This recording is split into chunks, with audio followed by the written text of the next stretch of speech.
देहरादून की एक सर्द सुबह।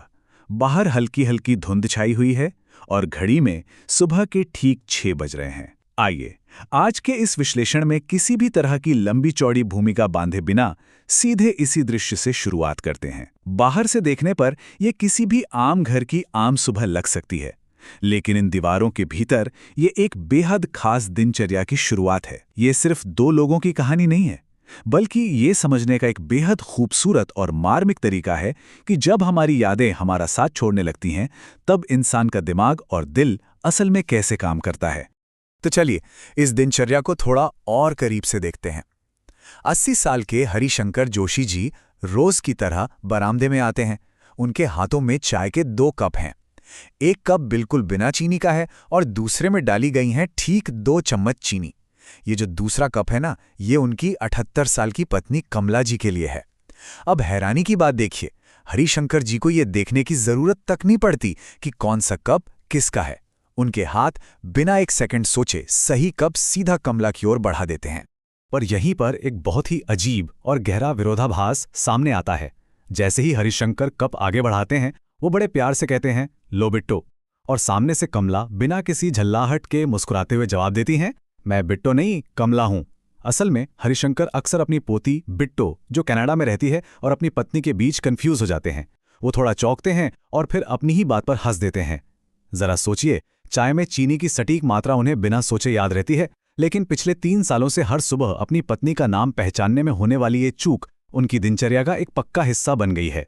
तो ये थी उनकी सुबह की चाय और पूरे 58 सालों की उनकी पक्की दिनचर्या। अब इस पूरी स्थिति को ठीक से समझने के लिए हमें थोड़ा पीछे जाना होगा। 1965 की बात है, जब इनकी शादी हुई थी। उस वक्त हरिशंकर मिलिट्री अकाउंट्स में क्लर्क हुआ करते थे और कमला बहुत ही अच्छा हारमोनियम बजाती थीं। कहते हैं कि शादी की पहली ही रात उन्होंने चाय का ये नियम तय कर लिया था, हरिशंकर के लिए बिना चीनी वाली चाय और कमला के लिए ठीक 2 चम्मच चीनी वाली। फिर 1967 के उस मसूरी ट्रिप की यादें हैं, जहां कमला ने एक खूबसूरत लाल साड़ी पहनी थी। और आज 58 साल बाद देहरादून के राजपुर रोड वाले इस घर में वो दोनों अकेले हैं, क्योंकि उनके दोनों बेटे यहां से मीलों दूर टोरंटो और बेंगलुरु में बस चुके हैं। लेकिन अब बात करते हैं उन धुंधलाती यादों की, जो इस घर के लिए अब एक क्लिनिकल सच्चाई बन चुकी हैं। असल में देहरादून के इस शांत घर में जो धुंध उतर रही है, उसे डॉक्टरों ने एक नाम दिया है। इसे कहते हैं माइल्ड कॉग्निटिव इम्पेयरमेंट, या अगर शॉर्ट में कहें तो MCI। ये एक ऐसी मेडिकल स्थिति है जो धीरे धीरे इंसान से नाम, तारीखें और कभी कभी रास्तों की यादें चुरा लेती है। ये अल्जाइमर जैसी गंभीर बीमारी से पहले का एक चरण माना जाता है। इसमें याददाश्त कमजोर जरूर होती है, लेकिन इंसान अपने रोजमर्रा के कामों के लिए पूरी तरह से असहाय नहीं होता। और फिलहाल हरिशंकर और कमला दोनों ही इस स्थिति से गुजर रहे हैं। अब जो बात सच में ध्यान खींचती है, वो ये है कि एक ही बीमारी इन दोनों पर कितनी अलग अलग तरह से असर कर रही है। एक तरफ हरिशंकर हैं, जो नाम, तारीखें और रास्ते भूल जाते हैं। सोचिए, एक दिन जब छोटे बेटे अमित ने बेंगलौर से वीडियो कॉल किया, तो हरिशंकर स्क्रीन की तरफ देखकर मासूमियत से पूछ बैठे, आप कौन? और वहीं दूसरी तरफ कमला है। वो चेहरे और पुराने गाने तो बिल्कुल नहीं भूलती, लेकिन चाबियां या चश्मा कहाँ रखा है, ये उनके दिमाग से निकल जाता है। वो अक्सर किचन में कुकर गैस पर चढ़ाकर सीटी गिनना भूल जाती हैं कि 3 सीटी बज चुकी हैं या 5। तो ऐसे में सवाल उठता है कि MCI के साथ जीने के नए तरीके क्या हो सकते हैं? बीमारी को अपनाया कैसे जाए? जाहिर है, जब अपना ही दिमाग साथ छोड़ रहा हो, तो जिंदगी को किसी न किसी तरह बाहरी सहारे की जरूरत पड़ती ही है। बेटों ने इस बदलती सच्चाई को संभालने के लिए पूरे घर में बहुत ही सिस्टमैटिक बदलाव किए हैं। दरवाजों पर बड़े बड़े स्टिकर लगा दिए गए हैं। बाथरूम, रसोई, फ्रिज पर एक बहुत बड़ी सी घड़ी लगी है। दीवार पर एक सफेद बोर्ड टंगा है, जिस पर कमला रोज सुबह लिखती हैं, जैसे आज मंगलवार है, 2 दिसंबर, नाश्ते में पराठा है। हालांकि हरिशंकर वो बोर्ड पढ़ते हैं और तुरंत फिर से पूछ लेते हैं कि आज दिन क्या है। साथ ही डॉक्टर ने उन्हें डायरी लिखने की भी सलाह दी है, ताकि दिमाग एक्टिव रहे। लेकिन देखिए, इतनी तैयारियों के बावजूद कभी कभी कुछ घटनाएं दिल दहला देती हैं। एक शाम की बात है, हरिशंकर हमेशा की तरह टहलने निकले, लेकिन घर का रास्ता भूल गए। कमला घर पर घबरा गई। करीब 2 घंटे बाद वो राजपुर रोड की एक चाय की दुकान पर मिले। पुलिस वाले ने जब उनसे पूछा कि घर कहाँ है, तो उनका जवाब था बिट्टो के पास, जबकि उन्हें खुद याद नहीं था कि बिट्टो है कौन। खैर, बेटे की दी हुई पते की पर्ची से वो घर पहुंच गए, लेकिन सबसे चौंकाने वाली बात तब हुई जब वो घर लौटे। उनके हाथों में चाय के 2 कुल्हड़ थे। कमला ने उस रात अपनी डायरी में लिखा, आज ये खो गए थे। इन्हें मेरा नाम याद नहीं, पर मेरी चाय याद है। यहीं से हम आते हैं उन बातों पर जो अनकही हैं, अनबोली हैं, यानी वो सब जो यादें जाने के बाद भी बाकी रह जाता है।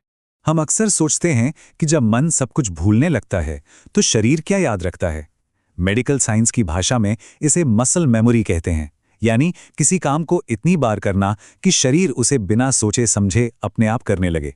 लेकिन इस घर की 4 दीवारी के भीतर यह वैज्ञानिक शब्द एक बहुत ही गहरा भावनात्मक रूप ले लेता है। यहाँ मसल मेमोरी सिर्फ कोई शारीरिक रिफ्लेक्स नहीं है, बल्कि यह उनके सालों पुराने गहरे प्यार का सबसे बड़ा सबूत बन गई है। अगर हम इनके रोजमर्रा के जीवन को देखें तो ये मसल मेमोरी हर जगह नजर आती है। बिना रुके सुबह की चाय बनाना तो है ही, इसके अलावा वो पिछले 60 सालों से तुरई की सब्जी पर बहस कर रहे हैं। हरिशंकर आज भी कहते हैं कि उन्हें तुरई पसंद नहीं, और फिर भी चुपचाप खा लेते हैं। जब बाथरूम में कमला का पैर फिसलता है तो हरिशंकर का दिमाग भले ही सुन्न हो जाए, पर उनके हाथ घबराहट में तुरंत डॉक्टर का नंबर डायल कर देते हैं। और जब रेडियो पर तेरे बिना जिंदगी से कोई शिकवा तो नहीं बचता है, तो हरिशंकर बिना एक लफ्ज भूले सही शब्द गाते हैं, और कमला की उंगलियां हारमोनियम पर बिल्कुल सटीक सुर निकालती हैं।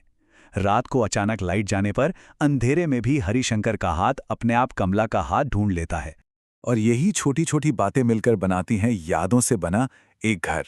ये इस कहानी का सबसे भावुक हिस्सा है। जैसे जैसे ये बीमारी और गहरी होती गई, बेटों ने फुल टाइम नर्स रखने की जिद की, लेकिन कमला ने यह कहकर साफ मना कर दिया कि जब तक उनके हाथों में 2 कप चाय उठाने की ताकत है, वो खुद उठाएंगी। उन्होंने एक दूसरे को संभालने का अपना ही तरीका निकाल लिया है। अब कमला हर रात हरिशंकर के तकिए के नीचे एक छोटी सी पर्ची रखती हैं। उस पर लिखा होता है, मैं कमला हूं, तुम्हारी पत्नी, हम राजपुर रोड पर रहते हैं, अगर रात को कुछ भूल जाओ तो ये पढ़ लेना। रात को जब हरिशंकर अचानक घबराकर उठते हैं तो ये छोटी सी पर्ची उनके लिए एक बहुत बड़े सहारे का काम करती है। लेकिन सबसे भावुक पल तो तब आता है जब एक सुबह हरिशंकर खुद अपनी पत्नी को देखकर पूछ बैठते हैं, तुम कौन हो? रोज की तरह कमला इस बार अपना नाम बताने की कोशिश नहीं करती। वो बस प्यार से उनका हाथ अपने हाथ में लेती हैं और कहती हैं, मैं वही हूं जो तुम्हारी चाय में 2 चम्मच चीनी डालती है, मैं तुम्हारी चाय हूं। वो उन्हें सही करने या पुरानी बातें याद दिलाने की कोई जिद नहीं करती। इसके बजाय वो हरिशंकर की सबसे मजबूत बची हुई याद के इर्द गिर्द अपनी एक नई पहचान बना लेती हैं। और ये सुनकर हरिशंकर भी मुस्कुराते हैं और कहते हैं, अच्छा तो तुम मेरी हो। इस पूरे सफर में एक पल ऐसा भी आता है जब उनकी शादी की सालगिरह पर बेटा केक लेकर आता है।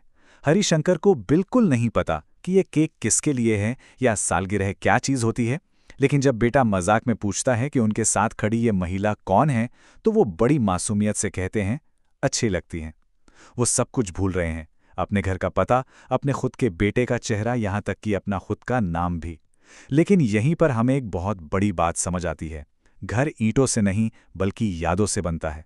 और जब यादें साथ छोड़ने लगें तो ये जो रोज की छोटी छोटी फिक्र है, चाय लाना, अंधेरे में हाथ पकड़ना, यही प्रेम इंसान के लिए एक जीता जागता घर बन जाता है। इस विश्लेषण के अंत में हमारे सामने एक बहुत ही गहरा और सोचने पर मजबूर कर देने वाला सवाल बाकी रह जाता है। जब उम्र के साथ दिमाग की कोशिकाएं कमजोर पड़ जाती हैं, जब सारे नाम, सारी तारीखें और जाने पहचाने चेहरे धुंधले हो जाते हैं, तब भी इंसान आखिर किस चीज से जुड़ा रहता है? ऐसी कौन सी दिनचर्या होगी जो किसी इंसान की मसल मेमोरी को सबसे बेहतर तरीके से परिभाषित करेगी? हरिशंकर और कमला के लिए यह जवाब 2 चम्मच चीनी और चाय के 1 कप में छिपा था। मानवीय रिश्तों और इस गहरे कनेक्शन की इसी खूबसूरत झलक के साथ आज के इस विश्लेषण को हम यहीं विराम देते हैं। हमारे साथ इस सफर का हिस्सा बनने के लिए बहुत बहुत धन्यवाद।